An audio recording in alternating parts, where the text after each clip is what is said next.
अस्सलाम वालेकुम बच्चों, उम्मीद है आप सब लोग खैरियत से होंगे। आज हम ये चैप्टर शुरू करने जा रहे हैं। आज इसको हम डिटेल में पढ़ने वाले हैं, एग्जाम के हिसाब से तैयारी करने वाले हैं। चाहे आप ये कभी भी देख रहे हो साल में, चाहे पेपर में आपके पास 10 महीने बचे हों या फिर 10 दिन बचे हुए हैं, हम आपको ऐसे तैयारी कराने वाले हैं कि आपके है ना फेडरल बोर्ड में 90% से ज्यादा मार्क्स आए। हम आपको इंपॉर्टेंट चीजें एग्जाम्स में क्या क्या एग्जामिनर को चाहिए होता है, ये हमारा पहला लेक्चर नहीं है। तो अगर आपको कुछ चीज समझ ना आए, कंफ्यूजन हो, तो वो इसलिए क्योंकि आपने पहला लेक्चर नहीं देखा हुआ। तो भाई पहला वाला लेक्चर देख लो और ऑर्डर में चलो, बगैर शुरू के कॉन्सेप्ट्स को पढ़े हुए ये आपको कंफ्यूजन, ये पहला लेक्चर नहीं है। अगर आपको पहला लेक्चर देखना है और बाकी सारे चैप्टर्स के भी और इन सारे सब्जेक्ट्स के भी, तो भाई आप जाओ हमारे कमेंट सेक्शन में, यहाँ पे डाली हुई है 4 लिंक।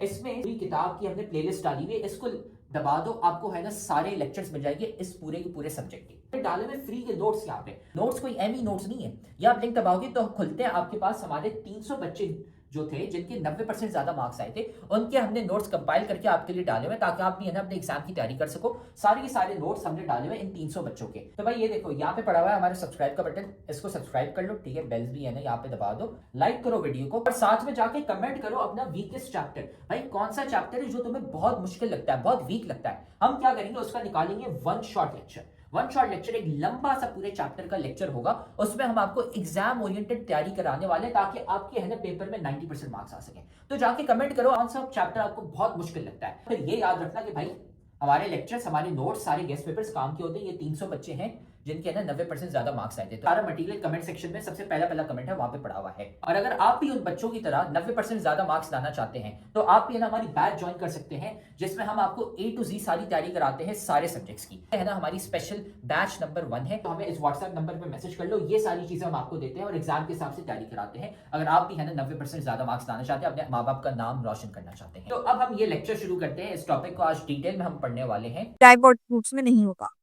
और right now let's start with water absorption की वाटर एब्जॉर्प्शन का जो रूट्स वाटर एब्जॉर्ब करते हैं उसका क्या मैकेनिज्म है। सो absorption of water by roots occur by means of a passive transport mechanism called osmosis. Osmosis जो है ये it is very similar to diffusion, बस फर्क क्या है कि इसमें आ जाती है आपके पास बीच में सेमी परमिएबल मेम्ब्रेन, यानी कि अगर सेल्स के बीच में हो रही है ट्रांस वाटर मूव कर रहा है उसमें ऑस्मोसिस आएगी कि वाटर बेसिकली, और ऑस्मोसिस होता है सिर्फ वाटर का, इसमें हम सॉल्ट या बाकी चीजों की बात नहीं करते, वाटर का सिर्फ होता है ऑस्मोसिस। तो ऑस्मोसिस की अगर डेफिनेशन आपसे पूछी जाए तो दैट वुड बी कि osmosis is the movement of water molecule of higher from a region of higher concentration to a region of lower concentration through a partially permeable membrane। यहाँ पर ही उल्टा लिखा हुआ है, 1 सेकेंड ये मैं इसको कर दूँ, यानी क्यों लिखा था ऐसा, region of higher water concentration to a lower water concentration, ठीक है। तो बेसिकली और ये कॉन्सेंट्रेशन भी हम इसके लिए यूज नहीं करते, मीन्स ये कि वाटर पोटेंशियल का मूवमेंट होती है, region of lower water potential to region of higher water potential, और इसके बीच में आती है partially permeable membrane which is cell membrane.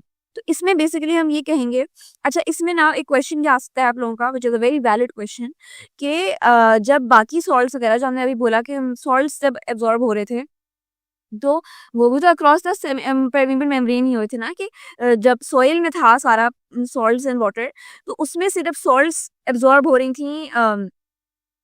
कल की क्लास में पूरा ऊपर पढ़ा कि फैसिलिटेड डिफ्यूजन थी या डिफ्यूजन थी, तो why are we calling that diffusion and this is osmosis.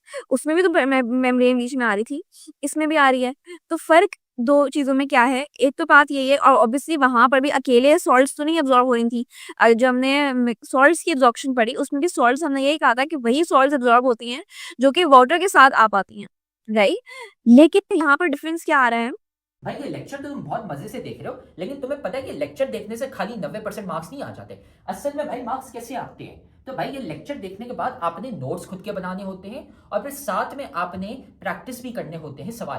भाई ये हमारा फेवरेट कोट है, 90% marks don't come from just hard work, they come from consistency, smart strategy and proper revision. भाई smart तरीके से पढ़ो, स्मार्ट तरीका ये हमने आपको बताया हुआ है, तो साथ में हम आपको तरीका भी नहीं बता रहे, साथ में हम आपको दे रहे हैं भाई नोट्स। जाओ कमेंट सेक्शन में, नोट्स में से आपको मिल जाएंगे भाई उन बच्चों के नोट्स, 300 बच्चे थे जिनके 90% ज्यादा मार्क्स आए थे, उनके नोट्स वहां पे पड़े हुए, लेकिन साथ में उधर नीचे हमने आपको सवाल भी दिए हुए प्रैक्टिस के लिए।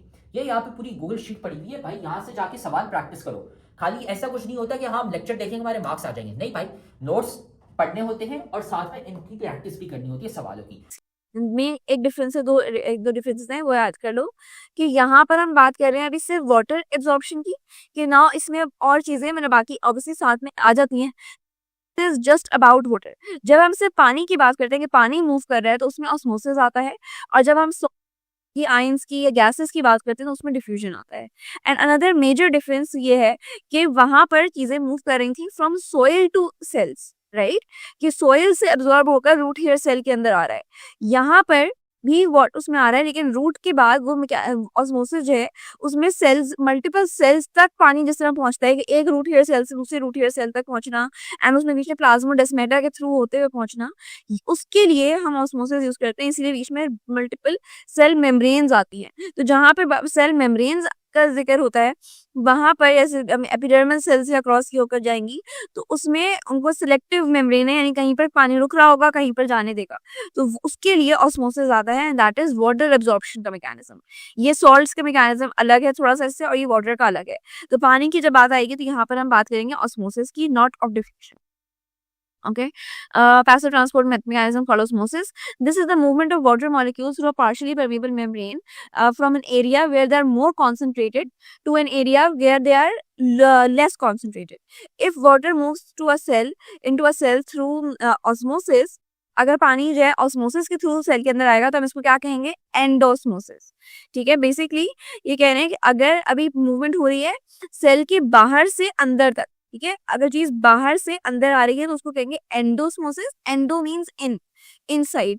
तो अगर बाहर से या अंदर से बाहर जा रही है, जो move out of the cell, यानी एग्जिट हो रही है चीज, तो उसको हम कहेंगे एक्सोस्मोसिस। ठीक है, इनसाइड को, इनसाइड जब होती है that is referred as endosmosis, और एग्जिट जब हो रही है कोई चीज तो उसको कहते हैं exosmosis. Alright, this is it. In the epidermal cells of root, the cell wall allows water and minerals to pass through freely.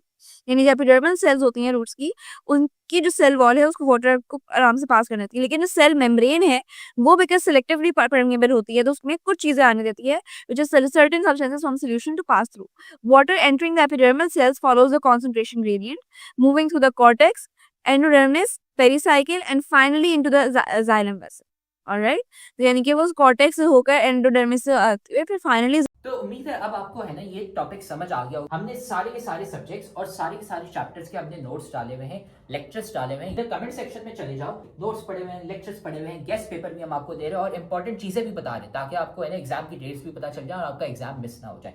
सारी चीजें अपने कमेंट सेक्शन में डाली थी, वहां से है ना जाके वसूल कर लो इसको। तो आप देख रहे हो कि हमारी इतने सारे बच्चे हैं जिनके 90% ज्यादा मार्क्स आए। क्यों? सवाल देने के साथ साथ हम सिखाते हैं कि भाई आंसर कैसे लिखते हैं। आंसर लिखने का एक तरीका होता है, वो तरीका हम सिखाते हैं सिर्फ और सिर्फ हमारी बैच वाले बच्चों को, इसलिए हमारे इतने सारे बच्चे हैं जिनके 90% ज्यादा मार्क्स आए हैं। तो अगर आप भी हमारी बैच ज्वाइन करना चाहते हैं ताकि आपके भी 90% से ज्यादा मार्क्स आए तो हमारी बैच के लिए इस व्हाट्सएप नंबर पे हमें मैसेज कर लो, आपको ये सारी चीजें मिल जाएंगी। हम आपको सिखाएंगे कि भाई आंसर कैसे लिखते हैं। टॉपर बच्चे जो 90% ज्यादा मार्क्स लाते हैं वो आंसर कैसे लिखते हैं ताकि एग्जामिनर मार्क्स काट ही ना सके, ताकि वो एग्जामिनर बोले भाई ये लो फुल मार्क्स। हमें इस व्हाट्सएप नंबर पे मैसेज कर लो और हम आपको ऐड कर लेंगे हमारी बैच में, और फिर आप भी है ना 90% से ज्यादा मार्क्स ला सकते हैं।